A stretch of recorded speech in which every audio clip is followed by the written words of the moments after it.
esensial.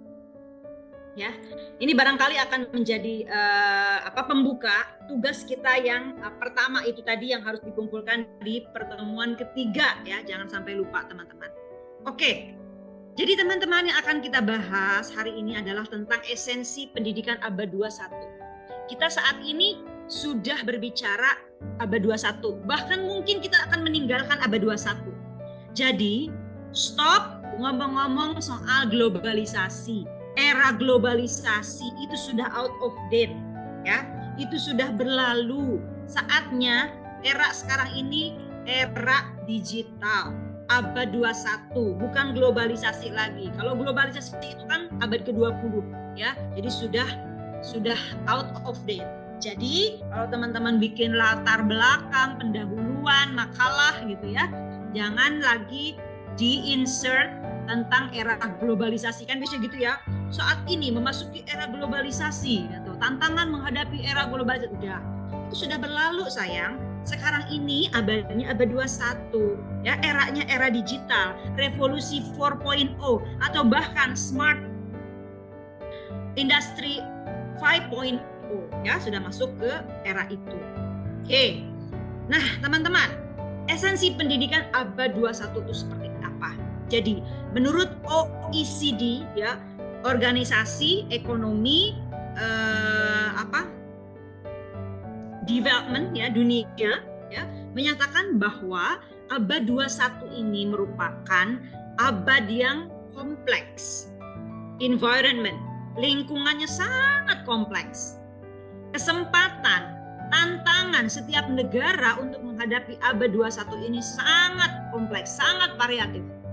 Ya, contoh sesuatu yang kemarin kita rasakan bersama ya, pandemi COVID-19 yang asalnya satu negara ternyata seluruh negara merasakan. It's a complex, unpredictable ya, and we need to change.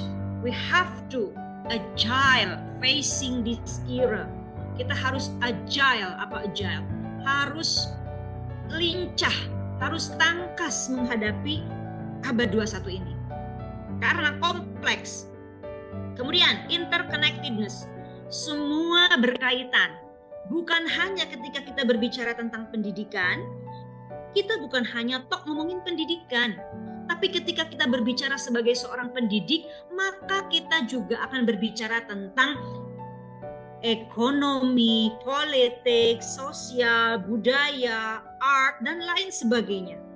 Ya, itu berkaitan, sehingga keilmuan saat ini teman-teman itu dituntut kita mempunyai keilmuan yang multidisipliner. Jadi kalau misalnya Anda sebagai lulusan S1 pendidikan administrasi perkantoran ya, selain Anda harus core di bidang Anda, harus profesional di bidang Anda administrasi perkantoran, Anda juga dituntut untuk tahu ya, untuk menguasai bidang lainnya. Karena ketika kita berbicara administrasi perkantoran, it will connected to human resources, human capital, organization, perilaku organisasi, dan lain sebagainya. Ya, jadi berkaitan. Kemudian diverse and rapidly changing world, perbedaan. Saat ini kita tahu ya bahwa perbedaan itu akan menjadi hal yang biasa, menjadi makanan kita sehari-hari. Perbedaan budaya, perbedaan karakter, perbedaan pola pikir, ya, sehari-hari kita sudah terbiasa. Persengitan di media massa, ya, bagaimana seseorang menanggapi suatu isu itu kan terlihat. Pola pikirnya akan seperti apa? Tapi apakah kita jadi stres menghadapi itu semua, gitu ya? Tidak kan? Perubahan yang begitu cepat seperti COVID kemarin, akhirnya kita kan dituntut. Oh, tadinya kita tidak berpikir ya, tidak ada bayangan sama sekali bahwa pembelajaran akan bisa dilakukan secara tatap maya seperti ini kan? Ya, bahkan guru-guru di pedesaan pun nggak tahu gimana caranya menggunakan Google Meet gitu kan? Ya, boro-boro Google Meet kan? Menyentuh laptop saja barangkali mereka tidak biasa, tapi mau nggak mau karena pandemi gitu kan, Akhirnya mereka berubah dengan cepat. Gimana caranya ini anak didik saya bisa mendapatkan pelajaran. Bagaimana sekolah tetap berjalan dalam suasana terbatas seperti itu. Kita dituntut itu. Economic, digital, cultural, demographic, and environmental force. Jadi diyakini nanti ya di 2045 ya khususnya akan terjadi kekuatan ekonomi, digital, culture, demographic, lingkungan, semua akan mempengaruhi kehidupan manusia. Oke. Megatrend global tahun 2045 dan dampaknya terhadap pendidikan Indonesia. Jadi, seluruh negara di dunia sudah mengisukan akan terjadinya megatrend global tahun 2045. Megatrend global tahun 2045 ini apa saja? Nah, ini. Demografi, urbanisasi, perdagangan internasional, kemunculan kelas menengah, megatrend persaingan sumber daya alam dan geostrategik. Demografi, seluruh dunia akan panik dengan banyaknya penduduk bumi yang terus meledak, semakin banyak. Sementara kapasitas sumber daya kita amat sangat terbatas, teman-teman. Ya, urbanisasi, apakah akan terjadi? Ya, jelas. Orang-orang yang tadinya berada di perdesaan, perkampungan, mereka akan mencari nafkah ke perkotaan, ke ibu kota. Nah, sekarang aja Jakarta kita lihat, ya. Sudah nggak jelas mana yang berKTP Jakarta, mana yang bukan KTP Jakarta tapi ada tinggal di situ, gitu ya. Urbanisasi akan semakin banyak terjadi. Perdagangan internasional juga akan semakin meledak karena kebutuhan. Sama-sama kita manusia, kita sama-sama makhluk Tuhan yang membutuhkan sesuatu. Butuh makan, butuh pendidikan, ya, butuh trading, ya, butuh segala hal yang barangkali itu sudah habis di daerahnya akan dicari ke daerah lain bahkan hingga negara lain. Sehingga perdagangan internasional akan semakin pesat ke depan. Dan kemunculan kelas menengah, jangan dikira loh teman-teman, saat ini di Indonesia saja munculnya masyarakat menengah ke bawah justru itu ya akan semakin banyak. Apalagi dengan dampak dari COVID-19 kemarin. Banyak ya di antara kita penduduk Indonesia juga yang barangkali mengalami pengangguran, PHK ya, yang tadinya mempunyai pekerjaan menjadi tidak berpekerjaan misalnya ya. Itu sehingga kemunculan kelas menengah ke bawah itu akan semakin banyak, semakin menumpuk. Ya. Nah, setiap negara akan berpikir tentang isu-isu kelima megatrend ini. Bagaimana cara men-solve demografi yang semakin terus meningkat? Bagaimana cara menanggapi urbanisasi yang semakin terus pesat? Bagaimana cara menanggapi perdagangan internasional yang juga makin pesat? Dan banyaknya masyarakat menengah ke bawah yang justru muncul. Bukan masyarakat atas justru yang muncul. Bahkan bisa jadi masyarakat yang tadinya atas turun menjadi menengah bahkan ke bawah. Ya. Dan isu tentang semakin terbatasnya sumber daya alam yang kita miliki. Ini menjadi isu yang sangat trending topik yang harus dipikirkan oleh setiap negara di dunia. Nah, lalu bagaimana ya kaitannya dengan pendidikan Indonesia? Oleh karena itu, teman-teman, diperlukan pembangunan pendidikan yang berperspektif futuristik. Ya, bagaimana bisa mewujudkan masyarakat Indonesia yang berkualitas, maju, mandiri, modern, serta dapat meningkatkan harkat dan martabat bangsa Indonesia. Salah satunya adalah dengan membangun pendidikan, ya, akan membangun kontribusi besar pada pencapaian tujuan pembangunan nasional secara keseluruhan. Jadi, kalau suatu negara tingkat pendidikannya maju, maka automatically banyak riset menemukan bahwa pencapaian pembangunan nasional negara tersebut akan berkembang. Jadi ini sebetulnya yang menjadi titik poin setiap pemimpin negara itu harus paham itu. Barangkali teman-teman pernah dengar dulu ketika Hiroshima, Nagasaki dibom atom, Kaisar Jepang bertanya kepada rakyat Jepang pada saat itu. Dan teman-teman tahu apa yang ditanyakan oleh Kaisar Jepang pada saat itu? Coba, ada yang tahu? Barangkali mungkin pernah mendengar? Berapa jumlah banyak guru yang ada? Nah, keren. Betul sekali Hanifah. Yang ditanyakan oleh Kaisar Jepang pada saat semua hancur lebur negaranya. Nagasaki, Hiroshima dibom atom, hancur lebur. Kaisar bertanya, berapa banyak guru yang tersisa di negara kita? Aduh, saya sambil merinding ini ya. Yang difikirkan oleh Kaisar saat itu guru loh. Bukan dokter, bukan militer, ya, tapi guru. Kenapa? Coba, kenapa? Ya? Coba, Samsul, kenapa Samsul? Samsul Ma'arif. Saya pengen tahu. Kira-kira aja Samsul. Ada kan Samsul Ma'arif? Hadir Ibu.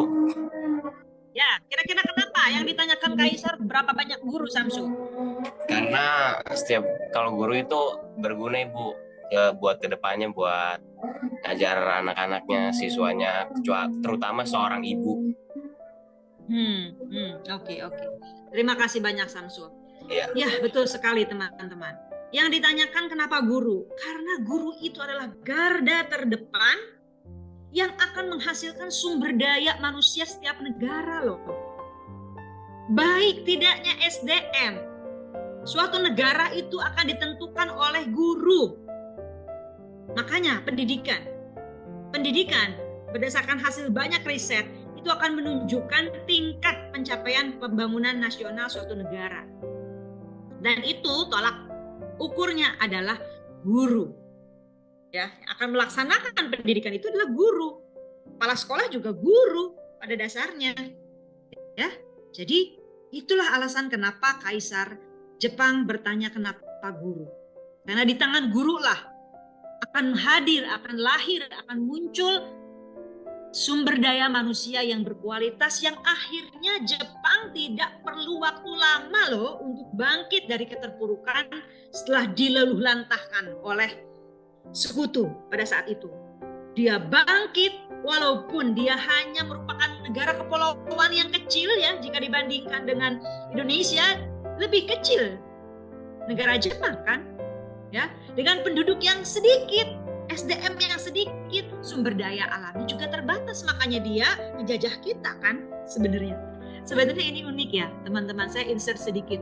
Jadi ketika saya ngobrol dengan supervisor saya, sensei, waktu saya S3 kemarin, ternyata supervisor saya itu mampu berbicara bahasa Indonesia, amazing. Itu berkah sebetulnya buat saya ya. Saya dengan mudah diberikan oleh Tuhan supervisor yang ternyata beliau itu 1 tahun loh belajar sengaja bahasa Indonesia di Indonesia. Dan ternyata riset-riset beliau itu juga ternyata riset tentang pendidikan di Indonesia.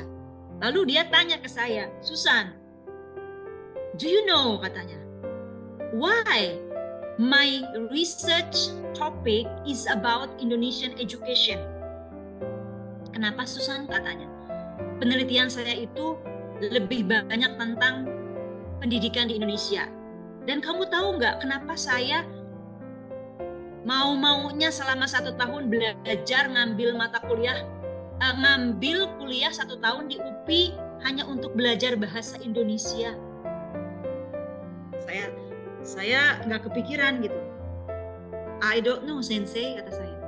Lalu dia bilang, jadi motivasi saya belajar bahasa Indonesia di UPI selama 1 tahun, penelitian saya banyak tentang pendidikan Indonesia, karena saya merasa berdosa to your country, katanya. Waduh, saya dengar itu gitu ya, oh my God, gitu ya. Ini sedalam itukah gitu ya karakter atau nilai yang diciptakan oleh nenek moyangnya dia gitu ya, nenek moyangnya beliau. Jadi saya merasa sebagai seorang Japanese gitu ya, I'm feeling guilty of your country. Saya merasa bersalah dengan negara Anda. Karena nenek moyang saya pernah menjajah negara Indonesia, negara Anda. Sebetulnya saya kalau hadir pada saat itu gitu ya, saya tidak ingin melakukan penjajahan itu. Jadi sebagai konsekuensi ya, saya ingin memberikan kepedulian terhadap Indonesia. Saya belajar bahasa Indonesia, saya meneliti tentang Indonesia, saya memberikan kontribusi termasuk menerima kamu sebagai mahasiswa S3 saya katanya gitu. Jadi seperti itu ya teman-teman, orang-orang Jepang tuh kita belajar gitu ya, dan ternyata itu kan dogma-dogma seperti itu ya amat sangat diterapkan oleh mereka gitu ya. Baik, kembali ke topik ini teman-teman. Pembangunan pendidikan mencakup berbagai dimensi. Jadi ketika kita berbicara tentang pendidikan, jangan salah, kita pun akan berkaitan berbicara tentang dimensi sosial, budaya, ekonomi, politik. Nah, sekarang nanti teman-teman akan belajar kurikulum. Kenapa sih kurikulum di Indonesia itu gonta-ganti terus gitu ya? Dari kurikulum 84, 94 segala macam, kenapa? Don't think only related to the curriculum. It is really small piece of cake. Tapi barangkali di sana juga ada permainan politics.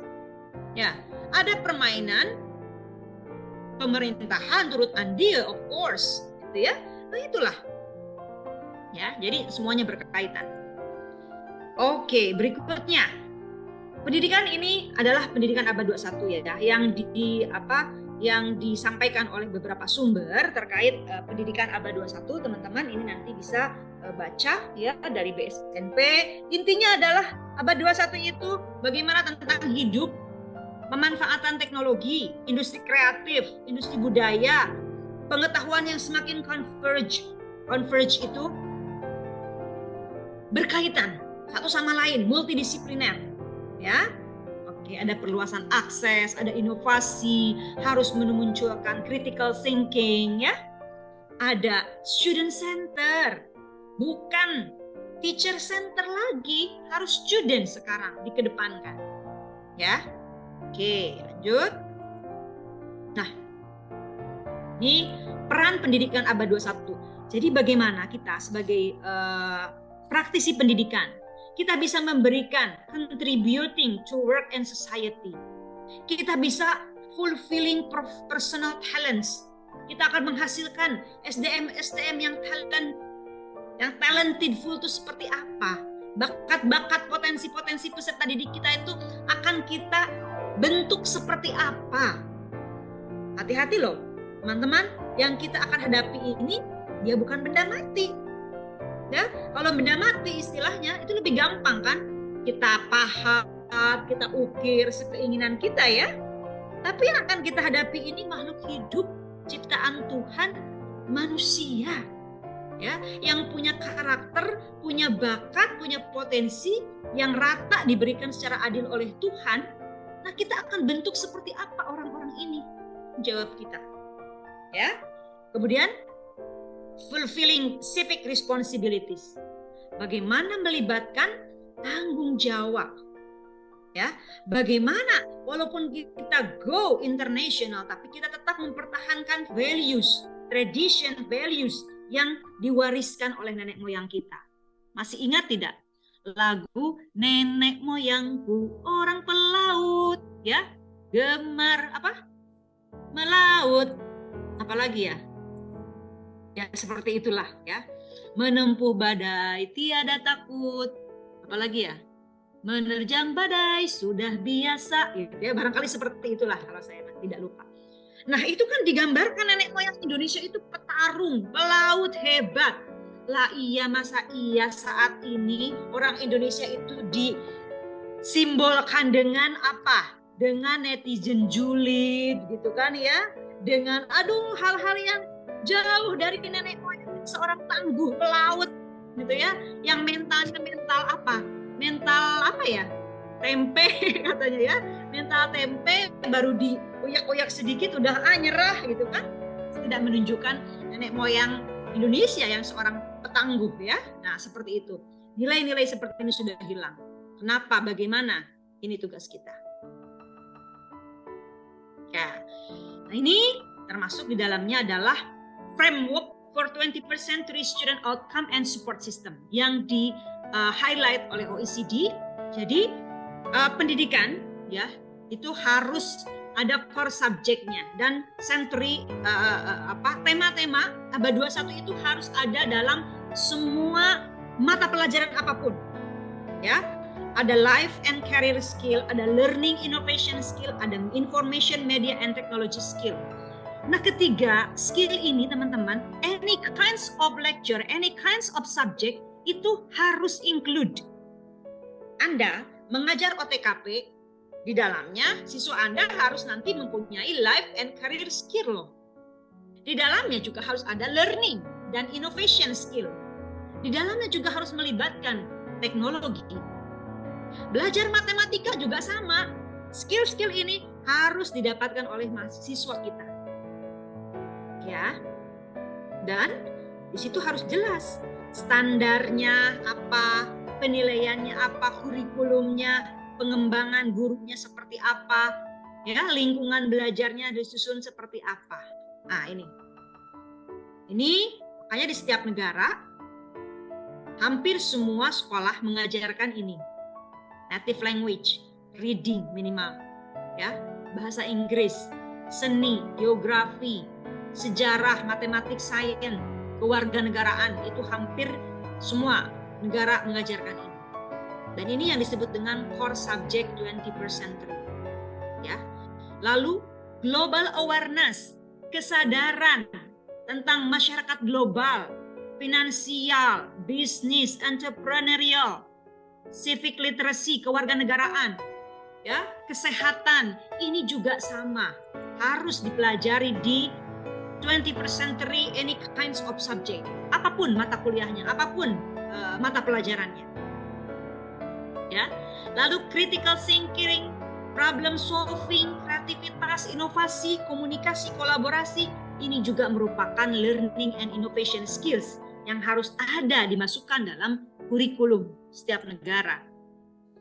Fleksibilitas, adaptabilitas, inisiatif, ya, self direction, social cross cultural skills, productivity, akuntabilitas, leadership, ini juga harus menjadi bagian dari life and career skills setiap peserta didik kita. Dan juga information literacy, media literacy, ya, ini juga sama. Nah, teman-teman, lalu top skill yang dibutuhkan di abad 21 ini apa? Anda sebagai calon guru juga sama, sebagai calon pendidik juga sama. Nanti Anda akan mengajarkan ini ya untuk memotivasi siswa-siswa Anda. Kenapa mereka harus belajar OTKP sih? Kenapa mereka harus belajar kearsipan sih? Kenapa saya harus belajar ini itu? Ya. Top skill yang dibutuhkan di abad 21 yang paling tinggi di sini terlihat adalah creativity. Kreativitas. Ya, dibutuhkan orang-orang di berbagai pekerjaan apapun, mereka butuh orang yang kreatif. Ya. Butuh orang yang inovatif, penuh ide. Akan seperti apa? Jadi guru inovatif, guru kreatif. Ya, bukan hanya menjadi pengekor. Lalu kerjasama, kolaborasi. Makanya tadi tugas-tugas saya juga banyak memberikan tugas-tugas kelompok. Ya, itu bukan tanpa tujuan, karena saya sudah memahami berdasarkan OECD ini, ya, apa yang harus dikembangkan kepada skill mahasiswa saya seperti apa. Salah satunya adalah kolaborasi, kreativitas kolaborasi, termasuk dalam tugas-tugas itu diperlukan. Bagaimana mahasiswa bisa bekerja sama satu dengan yang lainnya, ya. Bagaimana mereka bisa respect to the others, bagaimana bisa berkolaborasi dengan fair. Itu penting sekali, teman-teman. Di dunia kerja nanti yang akan ditanya bukan IPK kamu berapa sih? Bukan. Ya? Bukan. Bintang, kamu IPK kamu berapa dulu? Nggak akan ditanya IPK. Tapi gimana kontribusi Anda terhadap sekolah misalnya kalau Anda seorang guru? Gimana kontribusi Anda terhadap instansi di mana Anda bekerja saat itu? Anda bisa nggak kerja teamwork? Kan ada orang yang bekerjanya bisa hanya sendiri. Saya kalau kerja sama tim nggak bisa. Wah, itu nggak bisa zaman now kayak begitu. Kerja sendiri aja. Dulu juga saya jadi mahasiswa kerja sendiri, belajar sendiri, bisa IPK 4 gitu ya. Tapi nowadays itu tidak bisa seperti itu. Kita butuh orang lain. Makanya kerjasama dan lain sebagainya, skills yang lainnya. Ya, termasuk di sini juga ada soft skill itu ya. Ternyata soft skill itu jangan dikira tidak berdampak terhadap kontribusi keberhasilan dunia kerja. Soft skill ini sangat berdampak terhadap keberhasilan di dunia kerja. Bagaimana Anda bisa membentuk tim, bagaimana Anda bisa bekerja sama tadi, bagaimana Anda bisa memimpin, bagaimana Anda bisa memberikan ide, ya, kreatif, inovatif, itu semua ternyata lebih penting daripada sekedar IPK Anda berapa, kognisi Anda seperti apa. Dan juga networking, jejaring loh, ya. Jejaring itu penting sekali teman, ya, membuat kerjasama dengan orang lain, dengan orang-orang penting, bahkan dengan orang-orang yang mungkin selama ini kita berpikir, dia siapa sih gitu kan? Dia siapa sih, nggak ada posisi-posisinya aja gitu kan? Jangan dikira, ya, ini penting sekali. Oke, ini barangkali karena keterbatasan waktu teman-teman, saya percepat ya. Ini adalah visi Indonesia tahun 2045 yang digagas oleh Bappenas, ya. Salah satunya adalah sumber daya manusia kan. Yang menjadi pekerjaan Bappenas itu adalah bagaimana menciptakan, meramu sumber daya Indonesia itu seperti apa. Kenapa kita harus tahu? Karena kita adalah guru. Karena kita adalah yang akan mencetak SDM itu.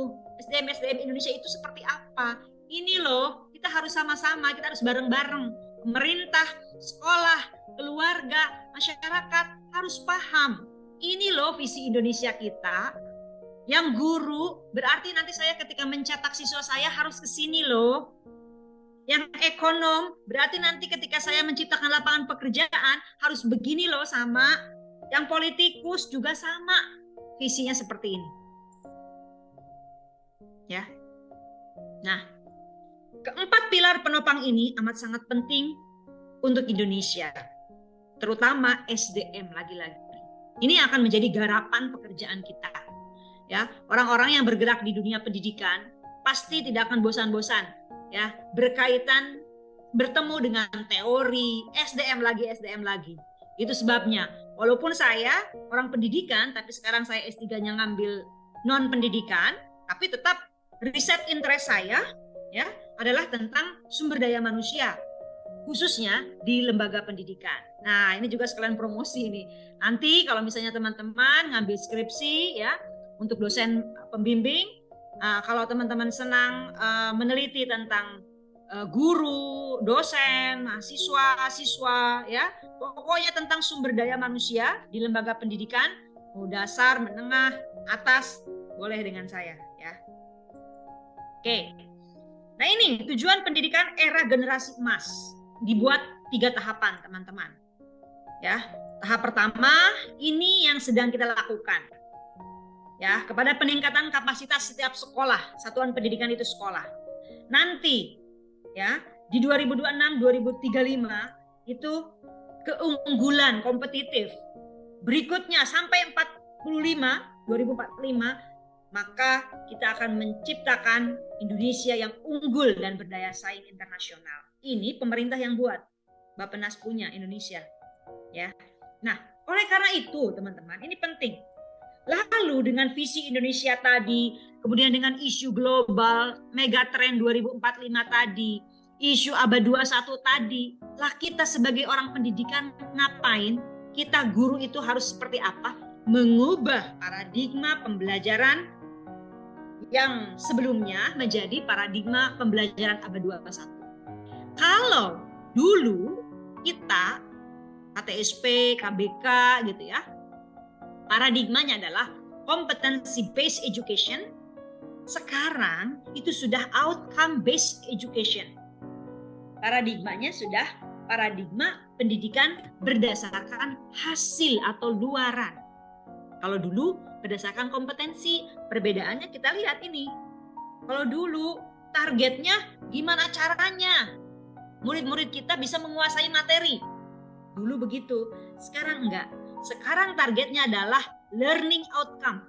Luaran pencapaiannya apa? Makanya di RPS, di RPP banyak disebut-sebut luaran pencapaian atau capaian pembelajaran, kan ada ya di RPS ya, capaian pembelajaran mata kuliah apa. Dulu perilaku belajar siswa pasif, nerima aja apa kata guru. Sekarang perilaku belajar harus aktif dari siswa. Dulu guru transferring knowledge, sekarang siswa rekonstruksi knowledge. Rekonstruksi itu dulu tuh begini, saya masih ingat guru saya mengajarkan, Susan, jadi kalau simple present tense itu ya subjek ditambah predikat ditambah objek. Coba kamu buat. Nah, sekarang nggak begitu. Sekarang saya sendiri yang harus menemukan formulasi. Saya sendiri yang harus merekonstruksi pengetahuan yang saya dapat. Oh, jadi ini begini ya. Discovery learning. Saya harus menemukan sendiri. Ya. Dulu skills yang dituntut adalah hard skill. Ya. Kemampuan misalnya menguasai apa-apa yang berkaitan dengan pekerjaan-pekerjaan kasar. Sekarang bukan hanya hard skill, tapi soft skill. Seperti tadi, kerjasama, komunikasi, leadership, tanggung jawab, agility, ya, hal-hal seperti itu. Dulu otak kiri itu cenderung dihargai. Sekarang otak kiri, otak kanan seimbang. Dulu mekanik yang berkaitan dengan kedokteran gitu ya, yang langsung berkaitan dengan hal-hal yang teknis gitu ya. Sekarang sisi humanis dipertimbangkan. Termasuk guru. Guru dulu kalau misalnya siswanya pinter, disenangin gitu kan, didekati. Sekarang pendekatan guru juga harus menyentuh mereka yang mohon maaf misalnya dari segi kemampuannya lambat. Bagaimana sisi humanisnya harus muncul? Ya. Nah, dulu ada istilah pengajar, tenaga pengajar, guru, dosen, ya. Sekarang baik guru, dosen, peserta didik, we all are similar. Kita sama-sama pembelajar. Saya belajar dari Anda belajar dari saya, dari teman Anda, kita belajar bersama-sama dari berbagai sumber. Itulah, ya. Kemudian titik ukur standar nilainya, kalau dulu itu nilai. Berapa sih nilai anakmu, berapa nilai raport anakmu? Sekarang bukan itu. Jarang sekarang nanya-nanya orang tua juga nuntut gimana raport hasilnya, ranking berapa? Bukan. Tapi gimana proses belajarnya si anak ini? Ketika belajar sama gurunya, apakah dia ngantuk-ngantuk? Apakah dia bisa terlibat dalam pembelajaran atau tidak? Ya, welcome to abad 21. Apalagi sekarang masuk ke revolusi industri ya teman-teman, di mana perkembangan revolusi industri amat sangat cepat. Nah, ini juga menuntut kita sebagai seorang guru paham. Dulu disebut revolusi industri 1.0 ya. Kemudian berkembang 2.0, 3.0 dan sekarang 4.0 bahkan society 5.0. Di Jepang sudah di-claim ya, disebut sebagai society 5.0 di mana Internet of Things, big data, artificial intelligence sudah masuk ya. Di kita masih revolusi 4.0 era digital. Nah, ini juga menjadi tantangan dalam dunia pendidikan kita saat ini. Ini secara karakteristik sosial berbeda. Masyarakat kita saat ini di mana ini berubah secara cepat tadi ya. Udah melek anak yang baru lahir aja dia udah melek internet, betul enggak? Ya. Bayi yang baru lahir aja udah canggih sekarang. Udah dikenalkan orang tuanya kepada apa? Vlog misalnya ya dan lain sebagainya. Dulu zaman kita saya tidak kan? Ya. Kemudian gaya hidup pun berubah kan? Ya, yang tadinya orang tua biasa memasakkan masakan di rumah untuk keluarganya, sekarang GoFood, gitu ya. Nah, dulu orang-orang masih dapat berinteraksi dari satu warung yang lain, sekarang online shop, welcome to abad 21. Ya, begitupun sistem pendidikan setiap era berbeda, teman-teman. Ini yang harus kita pahami ya. Nah, ini Industri 4.0 menuju Society 5.0. Pembelajaran harus sesuai kebutuhan siswa. Ya. Tes formatif tetap ada. Guru sebagai mentor, bukan sebagai mahadewa. Siswa tidak boleh dipandang sama. Hanifah dengan Erika dengan Samsul berbeda. Dan saya tidak boleh menyamaratakan Anda bertiga. Karena setiap Anda mempunyai potensi dan karakter masing-masing. Ya, oke. Berikutnya, ini adalah tantangan pendidikan Indonesia di era digital. Nah, barangkali ini bisa menjadi insight untuk nanti tugas CBL Anda, case based learning, teman-teman ya. Dari permasalahan tantangan ini nanti bisa dijadikan masalah yang teman-teman bisa gali. Salah satunya ada 4 tantangan pendidikan di Indonesia secara umum di era digital. Pertama, ketersediaan dan kesiapan sumber daya manusia kita, tenaga pendidik, guru. Masih banyak guru-guru Indonesia yang belum terampil even menggunakan laptop, menggunakan komputer. It's a problem. Gimana mau mengajarkan digitalisasi kepada siswanya kalau gurunya saja tidak melek internet, right? Kurangnya terobosan riset dan pengembangan untuk meningkatkan kualitas dan kuantitas riset, baik di tingkat sekolah, perguruan tinggi maupun masyarakat umum. Coba riset-riset ya, itu biasanya hanya dilakukan di kampus-kampus. Padahal di negara lain riset-riset itu juga dilakukan di tingkat sekolah loh. Guru-guru itu pada membuat penelitian-penelitian loh. Kenapa misalnya anak saya, siswa saya ini kok sudah dikasih metode ini tapi prestasi akademiknya belum meningkat? Buat penelitian. Nah di kita kan enggak. Di kita apa? Diomongin aja, sekedar ngobrol, curhat dari satu guru ke guru lain. Enggak diteliti. Ya. Lalu masih tentang terobosan inovasi, perkuatan sistem inovasi, link match antara dunia kerja dengan dunia pendidikan. Banyak di antara kita, ya bahkan terbaru ya, Anda cek di BPS, pengangguran terbanyak di Indonesia itu dihasilkan dari SMK, vocational school. Kenapa justru? It's a big question. Padahal SMK itu mereka dicetak untuk langsung bekerja toh. Mereka punya skills, tapi justru menyumbang pengangguran terbesar di Indonesia berlatar belakang SMK.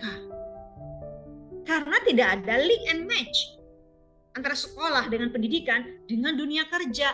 Si A ngambil spesifikasinya apa, dunia kerja nggak butuh itu, yang dibutuhkannya apa gitu.